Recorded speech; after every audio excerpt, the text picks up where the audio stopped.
So Terry, at Mayo Clinic, is your PMO involved with benefits formulation, early on in the portfolio?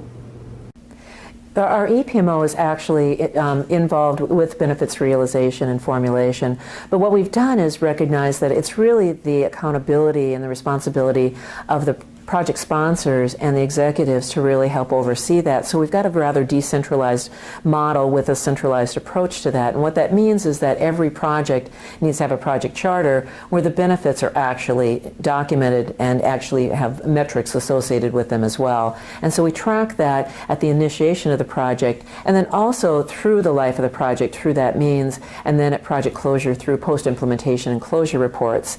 While that sounds like we have a very good process in place, we still have a lot of opportunity for maturation and getting more quantifiable data as it relates to those metrics. So tell me, what's the PMO responsibility for tracking long-term benefits realization for your projects and programs? The opportunity for the ePMO in benefit realization and management is actually to mature it much further in our organization.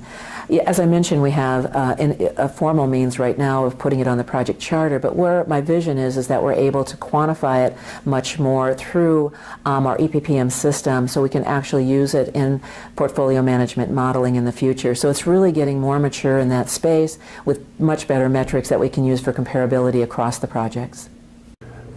So at McCarthy, is your PMO involved with benefits realization?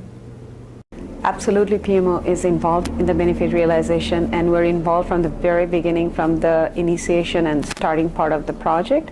But I should also mention that, again, the PMO is evolving, and we're now actually, for last year or so, we have focused heavily on the benefit realization.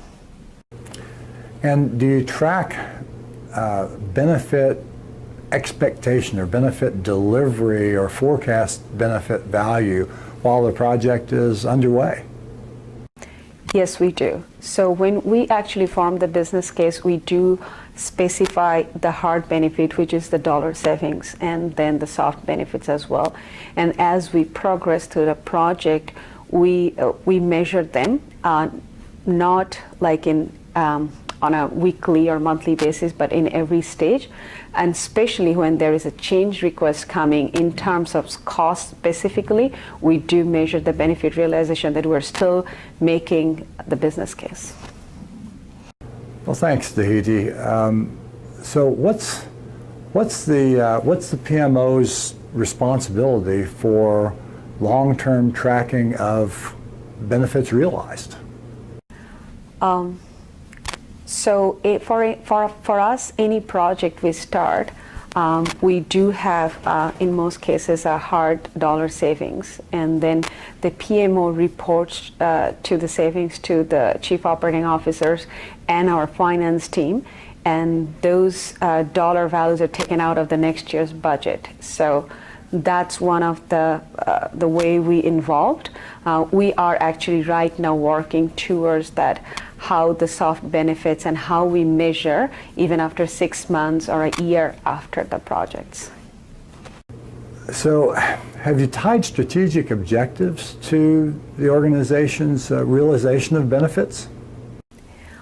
We have, but there's definitely a lot more work to do in this area. We work with our business strategy and goals when we form the project and the initiation phase, and we make sure that we understand that business goals needs to be achieved, but we definitely have to do some more work on the hard benefit realization on this area. Well, Barry, we're talking about performance measurement. Can you describe your efforts around benefits realization, and is the PMO involved with benefits formulation from the start? So typically within the aerospace industry, we don't have the opportunity to just come up with products and try to sell them into the open market. Most of our work is contracted work with the OEMs, with those airframers of Boeing, Airbus, Bombardier, etc. And what they'll do is they'll release an RFP to us that we'll respond to. Sometimes we know what those RFPs are going to be, and sometimes we don't. So we try to have our business development team gather as much business intelligence we can from our customers so that we can formulate what our strategies are going to be around it. But most of the time, it's a hit or miss, and one of our ex-presidents used to say, it's like a whaling expedition. When a whale comes past, you have to harpoon it because you don't know when the next whale is going to come. So from that perspective, we do try to do strategy on generally which areas we want to be pursuing, but we don't ever know specifically what those opportunities are going to be until they come upon us. So as you follow the opportunities, there's an expectation of revenue, profit, follow-on opportunities. Do you track the expectations as for that project as the project develops and is underway?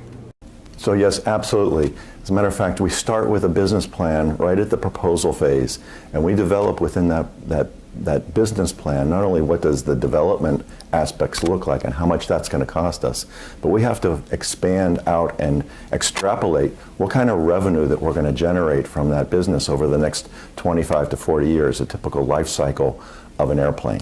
So what we do is we develop what we call a profitability report, and with that profitability report, we define what is our non-recurring engineering or development spend.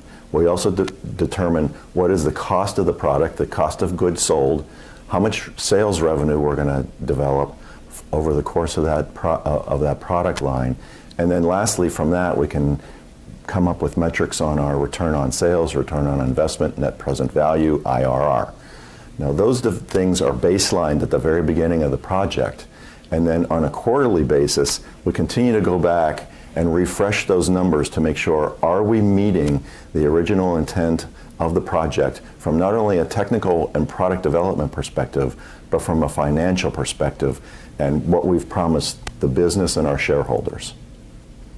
Well, does the PMO track any of the benefits at the back end of the project, or as the project completes, to really document and monitor benefits realization post-project closure?